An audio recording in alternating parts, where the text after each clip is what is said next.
আসসালামু আলাইকুম। আজকে আমি দুইটা বিষয় নিয়ে কথা বলবো। একটা হচ্ছে যারা প্রথম অবস্থায় আসেন, ওয়ার্কার স্যালারি একবারে লো, অনেকেই বলে যে ভাইয়া ওয়ার্কার স্যালারি ইনক্রিজমেন্ট করে না কেন।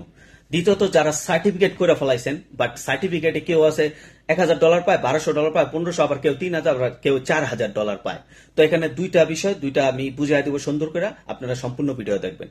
ওকে, ওয়ার্কার হিসাবে যখন আপনার প্রথম অবস্থা আসেন সিঙ্গাপুরে, বা লেবার হিসাবে, এটা সরকার টু সরকারে আমাদের এটা সরকার টু সরকার একটা আছে, কমিটমেন্ট আছে।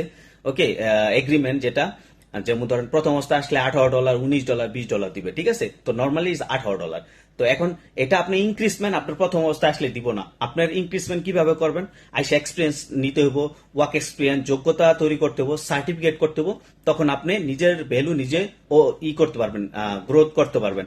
তখন আপনার স্যালারি হাই হবে। ওকে, এটা গেল প্রথম পার্ট। দ্বিতীয় পার্ট আছে, অনেকে সার্টিফিকেট করার পরে, এক্সাম্পল সাইট সুপারভাইজার হিসাবে কাজ করেন, অথবা আপনার সেফটি সুপারভাইজার কোঅর্ডিনেটর হিসেবে কাজ করেন, ঠিক আছে।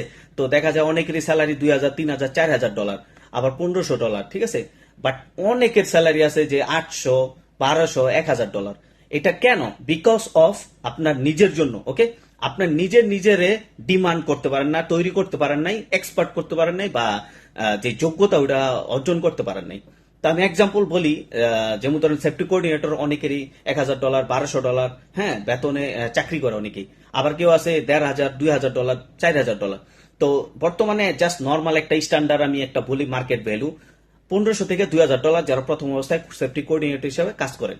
তো $1500 থেকে $2000 হইলেও অনেকে আলহামদুলিল্লাহ, বাট এর থেকে কম 800, 1000, 1200 কেন?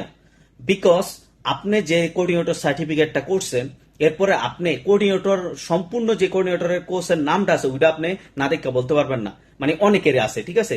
প্লাস কম্পিউটারের কাজ জানে না। আপনি নিজের প্রশ্ন করেন, আপনি কম্পিউটার কাজ জানেন কতটুকু, আপনি রিস্ক অ্যাসেসমেন্ট সম্পর্কে কি জানেন, আপনি রেগুলেশন সম্পর্কে কি জানেন, অ্যাক্সিডেন্ট ইনসিডেন্ট রিপোর্টিং সম্পর্কে কি জানেন, সাইট ইন্সপেকশন সম্পর্কে কি জানেন, আপনি কতটুকু দক্ষ আছেন এই কাজের উপরে, আপনি কতটুকু এক্সপার্ট, কতটুকু আপনি লোকের হ্যান্ডেল করতে পারবেন এই জবটা নিলে।